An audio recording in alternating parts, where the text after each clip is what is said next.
Site internet qui est dédié à un festival de musique. La société qui est responsable du site et de l'organisation du festival, c'est Malachite. C'est une société qui est située à Lisbonne et elle se consacre à des activités d'art et du spectacle. Donc ce site a pour but principal de vendre des billets pour le festival. C'est un site qui s'adresse à un public international qui est passionné par la musique et la culture africaine qui sont célébrées durant ce festival. Les participants doivent avoir plus de 18 ans afin de pouvoir participer à l'événement. C'est un peu la condition pour participer. Et il faut qu'ils aient aussi un intérêt pour la culture africaine et un goût pour la fête. Et ce site promet un événement se déroulant à un lieu à des dates précises. Donc c'est un site qui est utilisé de manière ponctuelle. Ce site est accessible aussi bien sur ordinateur que sur mobile. Donc voilà, on se trouve sur la page d'accueil du site Afronation. Donc comme on peut le voir, il y a une barre de navigation avec un menu déroulant, un titre et un logo, et ici un business to consumer.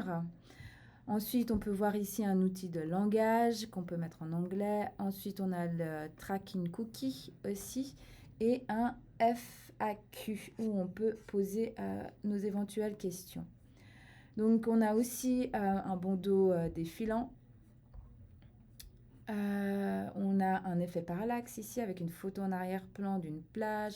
Encore un bandeau défilant. Un diaporama qu'on peut faire défiler. Et ici encore un diaporama qu'on peut faire défiler avec des vidéos. Et finalement, on a le pied de page tout en bas. Donc ce qu'on peut dire en tout cas de cette page d'accueil, c'est qu'elle est très très longue et qu'il faut scroller pour arriver jusqu'au pied de page. Donc ensuite, dans la zone la plus visible et la plus accessible du site, donc c'est-à-dire le centre, il y a une description assez claire de l'événement avec une date, avec des dates, avec un lieu. Donc en 5 secondes, les utilisateurs peuvent reconnaître qu'il s'agit d'un site internet concernant un événement festif. Ils peuvent répondre facilement à des questions comme qu'est-ce que le festival, qu'est-ce qu'il propose et qu'est-ce que je peux y faire. Le design reflète assez bien l'événement, qui est un événement de type africain. Il y a des couleurs vives avec des motifs sur les côtés du site. Il y a cette vidéo qui tourne en boucle, qui souhaite attirer l'attention du visiteur et donner une première impression de l'ambiance du festival. Et il y a bien sûr des boutons d'appel à l'action du type réserver des billets. Donc là, ici, il y a une possibilité d'un effet halo sur ce site. Donc, comme je vous l'ai dit tout à l'heure, c'est qu'il est bien conçu, mais ça ne veut pas dire qu'il est forcément fonctionnel. Donc, concernant les dimensions instrumentales, effectivement, il y a des boutons d'appel d'action très affordants, comme ici, réserver des billets qui va nous emmener directement sur la billetterie. Mais par exemple, au niveau du guidage à l'intérieur du site, ça peut être parfois confus.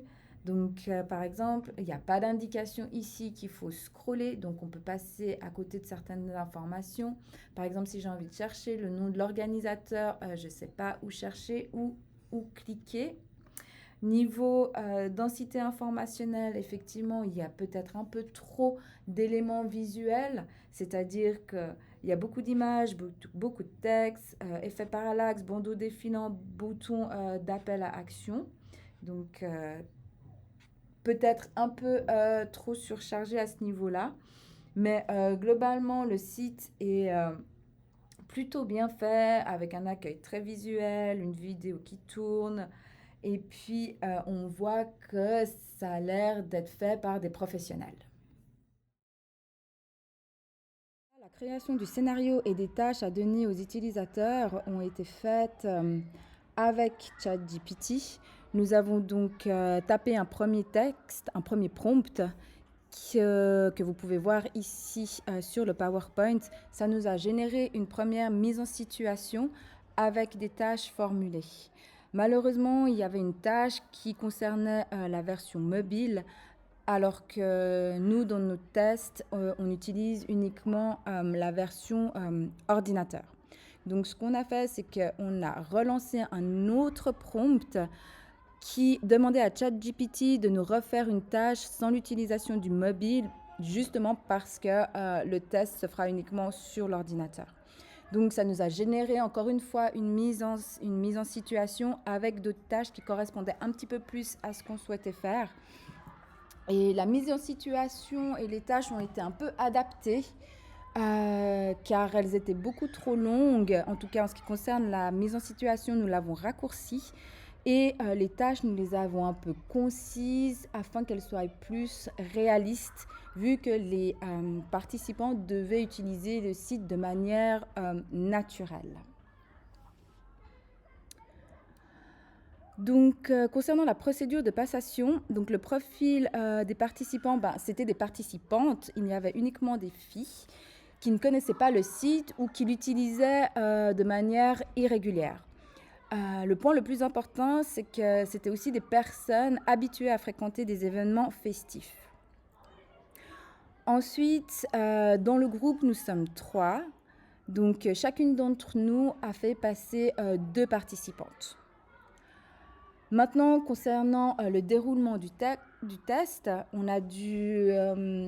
on s'est appuyé sur les consignes qui ont été données en cours, donc c'est-à-dire concevoir un accueil, ensuite passer les 5 secondes sur la page d'accueil, le test et ensuite remplir le questionnaire standardisé d'expérience d'utilisation pour ensuite finir sur l'entretien et les remerciements.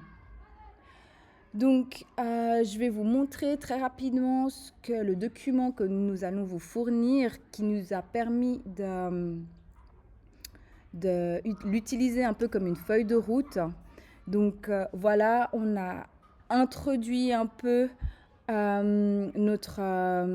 notre test avec un premier texte d'accueil. Ensuite, les utilisatrices ont poursuivi avec les 5 secondes de la page d'accueil pour ensuite répondre directement sur les questions de comment elles percevaient cette page d'accueil. Un autre texte d'introduction a été énoncé pour tout ce qui était test d'utilisateur. Et là, comme vous pouvez le voir, il y a le scénario, la mise en situation, les tâches qu'elles ont dû effectuer pour ensuite terminer sur le questionnaire standardisé d'expérience d'utilisation et l'entretien de débriefing où on a pu un peu discuter sur leur expérience du site et comment elles le trouvaient. Nous avons analysé le site Afronation à partir des résultats du questionnaire attractif. 4 dimensions ont été évaluées, la clarté d'usage, l'identité visuelle, la créativité et l'attrait global. L'analyse porte sur les réponses fournies par un ensemble de participantes au questionnaire attractif, visant à évaluer la perception du site. Nous pouvons voir ici nos 4 dimensions avec leurs sous-catégories, à savoir que les notes portent de -3 à +3, -3 étant très négatif, +3 étant très positif, le 0 étant neutre. Alors ici, on trouve nos sous-catégories. Donc pour la qualité pragmatique qui est en vert, pour la qualité hédonique qui est en turquoise, pour la qualité hédonique stimulation qui est en bleu foncé et pour l'attractivité globale qui est en lilas. Alors ici, en premier constat, on peut voir que la qualité pragmatique est mal perçue avec une note de -1,45. Les utilisateurs trouvent le site confus, peu intuitif, avec une navigation difficile, en particulier sur les mobiles. En revanche, la qualité hédonique identité et la qualité hédonique stimulation sont bien notées avec une note de 1,0 pour la première et de 0,5 pour la seconde. Le site transmet une image forte, cohérente et reflète l'univers festif du festival. Même chose pour l'aspect créatif, jugé original mais parfois trop chargé. Enfin, l'attractivité globale reste moyenne avec une note de -0,55. L'ambiance plaît, mais l'expérience d'usage ne donne pas forcément envie d'y revenir. En résumé, Afronation séduit par son style, mais perd en efficacité. Il faudrait clarifier la navigation, simplifier l'interface et mieux hiérarchiser l'information. En résumé, la qualité pragmatique du site est jugée peu claire, difficile à utiliser. La qualité hédonique identité a une bonne identité visuelle, le breeding est fort. La qualité hédonique stimulation est assez créatif, mais parfois trop chargé.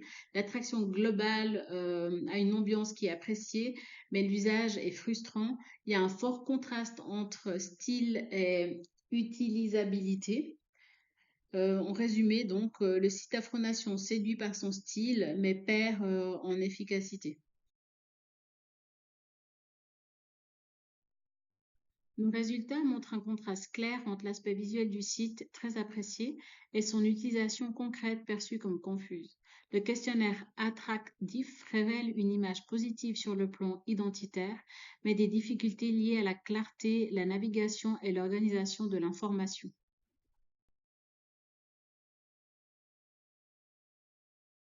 À la grille de Bastien Escapien, nous avons pu identifier des critères problématiques. Le guidage est insuffisant avec un menu peu explicite, la charge visuelle est trop élevée, notamment à cause des vidéos au fond. Enfin, la hiérarchie des contenus n'est pas claire, ce qui augmente la charge cognitive. Nous proposons plusieurs pistes d'amélioration. Ajouter des boutons visibles du type acheter un billet ou info pratique. Alléger la page d'accueil en réduisant les éléments animés ou améliorer l'accessibilité avec une version contrastée et des contenus adaptés au public varié. En résumé, Afronation est un site qui attire l'œil, mais qui gagnerait à mieux guider ses utilisateurs. Grâce à cette analyse, nous avons pu appliquer concrètement les outils de l'ergonomie vus en cours. Merci pour votre attention.